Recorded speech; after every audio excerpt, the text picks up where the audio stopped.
Linda Parham is an at-large candidate for the Worcester City Council, and she's our guest this week on 508, a show about Worcester. It's October 8th, 2015. This is 508, a show about Worcester, Worcester's Libertarian Voice. I'm Mike Benedetti.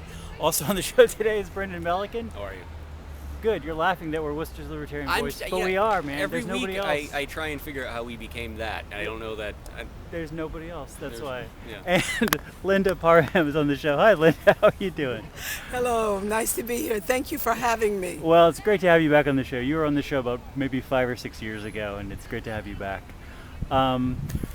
So there's lots of news as always this week in Worcester, but we're not going to talk about any of it. We're not going to talk about, you know, the ATF raid on the cell phone place behind us, or not, maybe not ATF, DEA. There was some federal activity. We're not going to talk about it. No, We're not going to talk about it. We're not going to talk about any horse race stuff around the campaign. Who said what about who?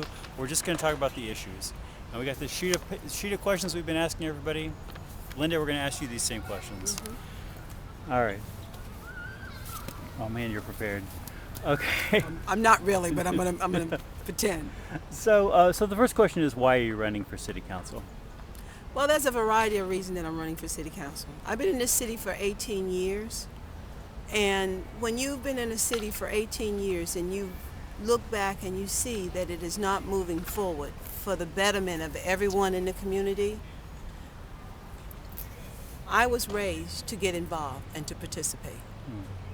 And there are people, the city has changed. And when I look around the city, I don't see it being reflective of the diversity that we have here, which is a very rich culture. And so I got in it because I want to be a part of the solution. And the only way I can be a part of the solution is to get to the table and make sure that I be a bridge for those that their voices are not being heard, so that we can stop doing the same old, same old.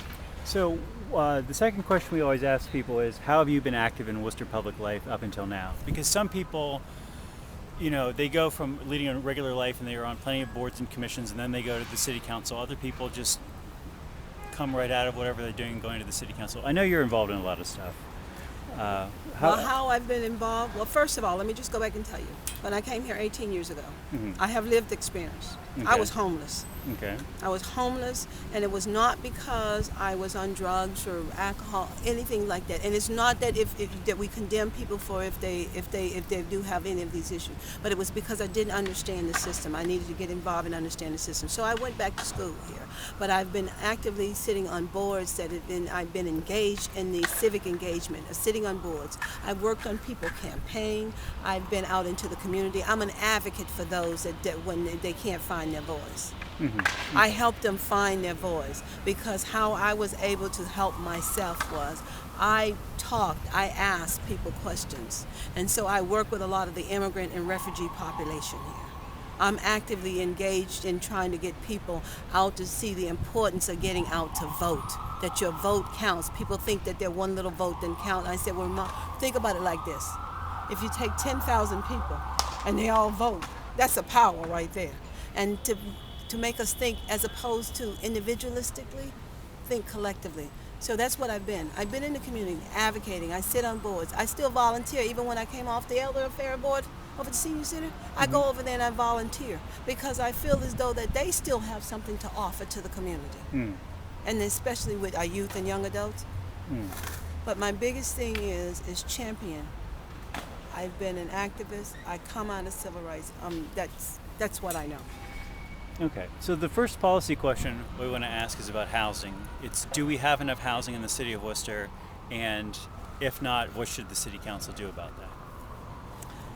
That's a big question. It is a big question. That's a very big question. But I'm going to try to put some passion and teeth to it. Okay. It's not enough. It's not an issue of do we have enough housing? Do we have enough affordable housing and people making livable wages to afford? See, I want people to understand one thing. Even though when you hear my platform that I'm running on, and we name these, I got 3 issues here. Mm-hmm. We are not people that we live in compartmentalized lives. So we need to make sure that people have livable wages, that they can, and affordable housing.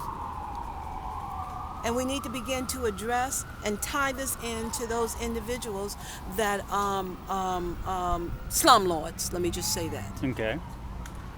So do you feel like, I guess the city council is always doing things that impact wages a little bit or impact housing a little bit. Do you feel like you have any big ideas on what they should be doing though? Well, I think the first thing is we need to look at how we tie economic development into community development. Okay? We need to also be getting those individuals here. Not when people get involved and feel like that they belong to something, they have a purpose for it, they will be invested in it. So I think one of the things is when the city council is as a person on the city council, we will be looking at to make sure that when the jobs come here, that they're livable wage jobs. So I mean, the first thing I would think about is we got all these small business. We got everything we need. We just need to make it start working. And one of the things is we give TIFs to large businesses. These are these tax breaks that they give. Yes, Like, for example, yes. they're going to be putting a hotel down over here, and part of the deal will probably be that they'll give them some amount of tax breaks over the first 10 years. Millions of dollars when we're talking about a TIF. Okay, well, let me just ask you this question. So they give them a tax break. Now, when we put this hotel in, how many jobs will it create? How many livable wage jobs will it really create? And then we are talking about a hotel that doesn't even really, how many events? It doesn't even have a facility where you can have huge events. Right. See, you can do something, but is it really benefiting the community, or is it benefiting only a few people, only enough to say that we're putting in this hotel here and it's bringing in an X number of jobs here, and if those jobs are livable wages or if their jobs are just for the time when they build, and then who are getting those jobs? Local jobs for the people, the residents that are here.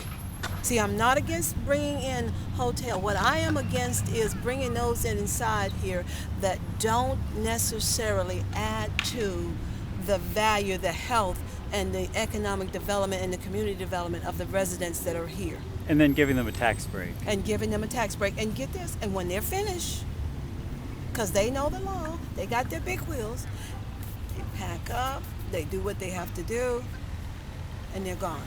And where is the city? As a city council person, I make sure that stops happening. We got these small businesses. Why not take all these small businesses and give them a TIF? And then inquire, and then have them hire the residents that are here, but make sure that they pay them a livable wage. So you would have some sort of a tax break that would be tied to if you hire such and such a number of Worcester residents over the next year, you would get some kind of tax break. Yes, but we would be using our small businesses, which we are known for, which we have lots of them, to where we're not trying to go out and pull these big corporations. I'm not against big corporations, but let's work with what we have. And then that will begin to grow the community. That will begin to make the dollar turn over into the community. That will begin to make people take pride in the community. That will begin to make people to own things that are in the community. And what it will do is it will make those residents that are already here feel as though they belong to the community, so that when those that are coming in and want to be a part of it, it will affect our school system. It will begin to affect the safety of our community. Okay. So everything is tied together. One of the things is that I don't like to think that we are just, you fix the jobs over here, you get the businesses over here, and you have the neighborhoods over here. It is all integrated, and that's how we have to look at it. Brendan, do you have any comment at this point? At the beginning, you mentioned tying in community development, and it slightly unrelated from what Mike was talking about, but I think it has some contemporary relevancy. So a couple of city councilors have brought up, Gary Rosen in particular, had brought up the neighborhood council idea again, and it just dawned on me that that's always been a sort of eternal push and pull in the city. Is like if you go back to the charter, there's messaging about the CDCs, which we currently have, which I think that fit the community development model to an extent. And then there's also mentioned in there, and there was a lot of debate with the old charter commission between neighborhood councils, which were an idea to give more of a voice to the citizenry. You've mentioned both of those ideas. I'm just curious if, considering they're both in the charter, do you favor one or the other? Do you think they could work together? Do you think either of them really matter, or have just at least in theory, the idea of having a community development sort of portion of built into the charter through the CDCs, as well as neighborhood councils that were designed to give a more granular level of citizen involvement across the city. Well, I will say this because I am always open to try new things, and I actually think that may, because let me just say this, as a city council person, one of my jobs is to make sure that the people in the community is engaged in the civic process. And so I'm looking at and thinking about that because someone asked me the other night. I actually think that it would may be good. I think it's something that we need to really look at and look at it being, it's a way of being able to get the community back engaged or get them engaged in the civic process. You're talking about the neighborhood councils? Neighborhood council. And I think that that's part of when I say that we're better together. It's not to live with our head up in the cloud that we all get along. It is to come up with solutions when something is not working. We had 10% of people show up in the primary. Come on, we're the second largest city in New England. I would be ashamed to report that. And that's similarly, I mean, I've always been kind of fascinated with the neighborhood councils. We've talked about it a lot on the show, and it's not, I think anytime we rolled it out, it probably wouldn't match up with what I have in my head philosophically as the ideal, but it does seem like a great way to almost build out a farm team, right? Like people on the neighborhood level that are you're getting engaged and interested at the neighborhood level, but representing the city still, and kind of work that up as opposed to tapping people from on high as to who deserves to be the next political figure coming from a certain side of the city or a certain demographic or what have you. The other part of that, though, is with the way the neighborhood councils are kind of structured, is there seem to always be kind of in competition philosophically with the community development corporations. Again, that was a flip of the coin in the charter, so to speak, that we decided we can only have one, not both. And I'm just curious to see which way you thought that would fall. Because I still think that being that our demographic has changed so much in this city over the last 18 years, it would be a way to start, and then we would adjust. I think that at some point we're going to have to look at that because the demographic that we have a huge immigrant population here, and community neighborhood would be a way of getting to them and really engaging them in the process and understanding. Yes, I tell them all the time, and I tell people this, and not just to the immigrant, I tell them, getting out and voting, that is a responsibility that you have to yourself and to your community. And I don't think that it has to be either or. Right. I think that we can find a balance here. I think when we get into this either or is because it's about power and control. We want to keep the power the way that it is. Now, if you want me to talk real, I'm gonna just tell you. It's about, and I say that I have been here in this city, and I think that it can work. But when you want to keep it, one side more powerful than the other, that's the whole point of being diversity. That's the whole point of coming together and thinking of the community. Right. When I say we're better together is that it's about the overall community, and that's why we are having such a difficult time moving forward. Look at this. We got beautiful Canal District. We got the beautiful on Shrewsbury. You come downtown here and you would swear you was in a ghost town. Come on. Why is that? And that's because we keep this division going on, and what I'm saying is it's all right, even for you and I to disagree. Oh, yeah. So I do think when we look at neighborhood council and the CDC, it doesn't have to be either or. But I think that we need to come together and find a balance and stop catering to the same cliquish group. I like that. I have five more questions, so I'm going to interrupt both of you guys. I'll go for a walk. And go to the next question. Yeah, we do have 5 questions. So this one maybe is a quick question. What should the city council's role be regarding the public schools? I'm going to see if I can just say this because some of it I've already said in a nutshell. First of all, as a city council person, we need to make sure that our public schools are funded properly. Not haphazard, but funded adequately so that we can give a good education. Then what the city council should also be working in conjunction with the chamber and those in terms of economic development, because when you have economic development tied into your school system, these companies will come here and then their employees will want to stay here because when you have a good school system, you will attract people to your city. Mm-hmm. That's what we as council people, we should make sure it's funded, and we should make sure that those organizations that we are having coming here, they're going to want to, we should be in a way designing it so and putting together so that we would want people to be able to stay here and not just come in and work here and then go somewhere else and live. All right, next question. Where would the jobs come from that would keep more of our high school and college graduates in Worcester, and what's the city council's role in creating those kind of jobs? I'm glad you asked that because you Well, know what? Yes. My daughter is a graduate of BU. And one of the reasons that she didn't want, we need to be figuring out a way.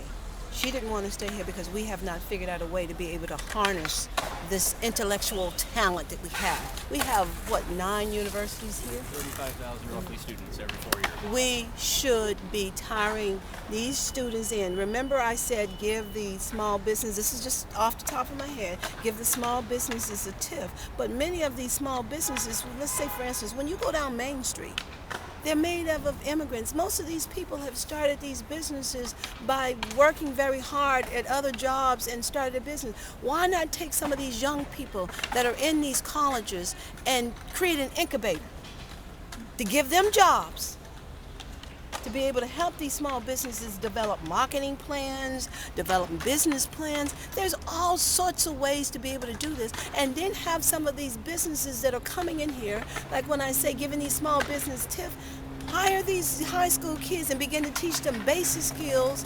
but paid internships. Mm-hmm. Paid internships. Okay. So if you do that, if you have the small business, the college kids helping the small businesses are now adding to the economy here. The economy is growing. You're now taking the high school kids here, and they can say that they're getting an paid internship here. I mean, this is just off the top of my head, but I don't think you have to have a degree to figure that one out. All right, fair enough. Then there's one more question. Most of these questions have not been about anything that's going on currently now really in Worcester that wouldn't be going on any other year. But one question we've been asking people is, what do you make of the surge of violence in Worcester this summer? How should the city council respond? What would you do if you were on the council? First of all, let's just know that, because when I've been out door knocking, safety has been an issue that people have been raising to me. Yeah. So it is a community-wide issue. But I think that we need to have a short-term strategy as well as a long-term strategy. Okay. One of the things that we will begin is sit down with these young people and find out what's going on. We don't talk to it. One of the things. The city council sitting down with them, or who's sitting down with them? City council sitting down with them, and I'm gonna get to the police department in a moment because Okay. I value the police department. But one of the things that we need to come up with a way that we begin to come up with an initiative where we have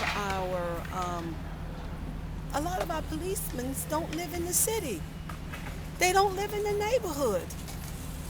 When you are in the neighborhood and you get to know me as a person, or you know what's going on, you're going to want the safety, good housing, all of these things here. So we got to figure out, we're not working together, we're working in very compartmentalized ways. And being on the city council, I would say that we need to have sitting down with those that are, that understand, that's been involved in some of this here violent behavior, and they've now come out and they've changed their life around. Let's get them to the table here. Let's get the city council. Let's hear what solutions that they have. Let's get the police department here saying, you know what, some of these new recruits that we're coming on, let's give them some kind of incentive to want to buy a home in the community. I mean, there's many ways that have rolled around in my head because this issue of violence is not a new issue. We need to approach it with a new solution because we have very diverse community. The times have changed and people are frustrated. And then you will begin to get, again, it goes back to jobs, livable wages, getting people civically engaged. All of these things go hand in hand. So that would be something that I would just think off the top of my head. All right.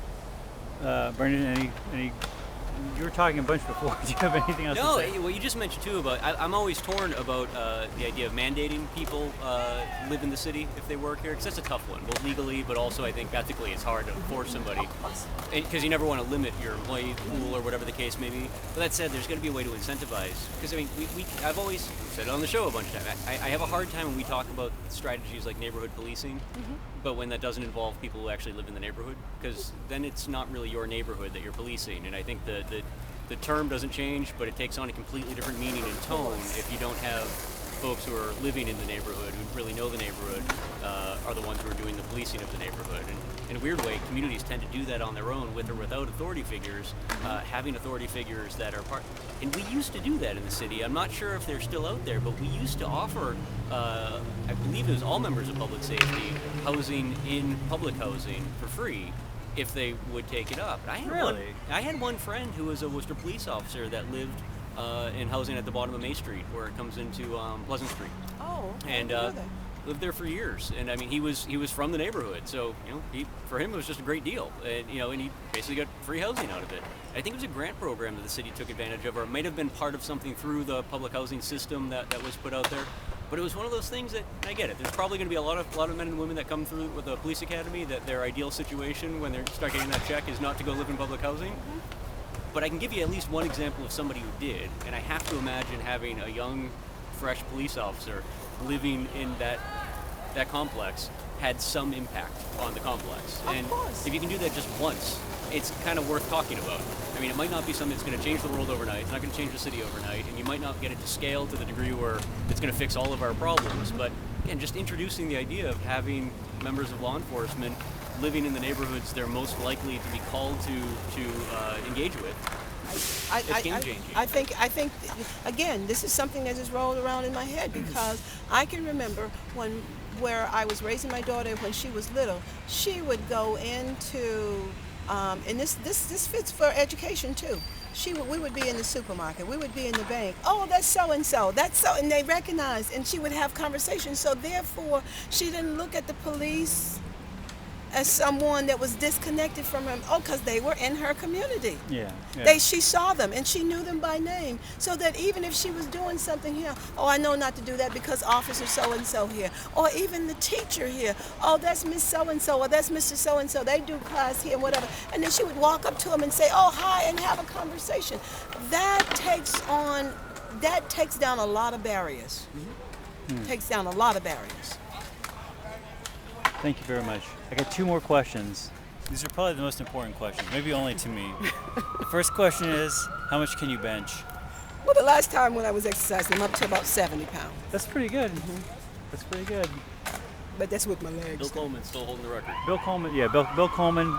I feel like it's we're become. inflating it now. I feel like it's just become a tall tale. He bench presses What is Bill 1,000 Coleman? pounds. What is Bill Coleman? I think it was 320. I think it was 322. We have to go back and see. No, the last time This isn't currently. This is back in the day. lifetime. This was Lifetime. the first time you ran for city council. He was So if there was ever a time in your life when you could bench more than 70 pounds, you should say whatever the most was that you think.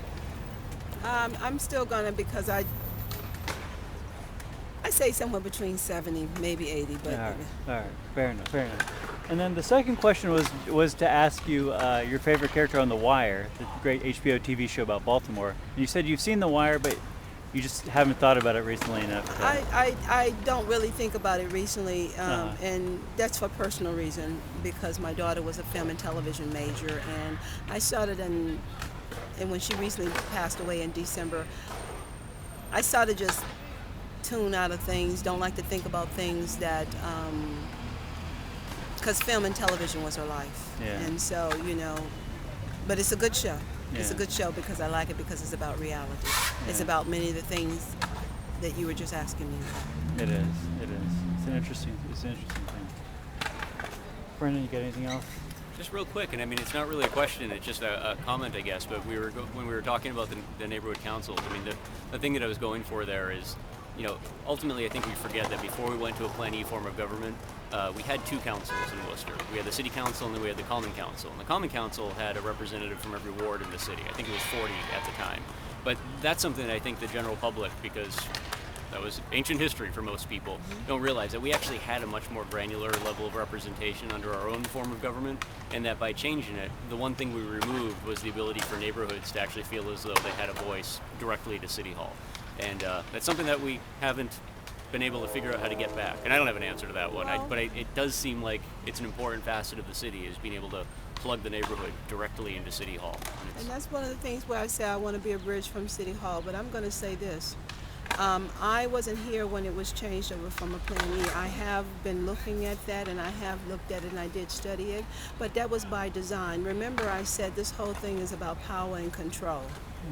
That was by design to do that, because if I can take that power away from those common neighborhood council meetings and bring it all under one, and then we only have those 11 people that are picking the city manager.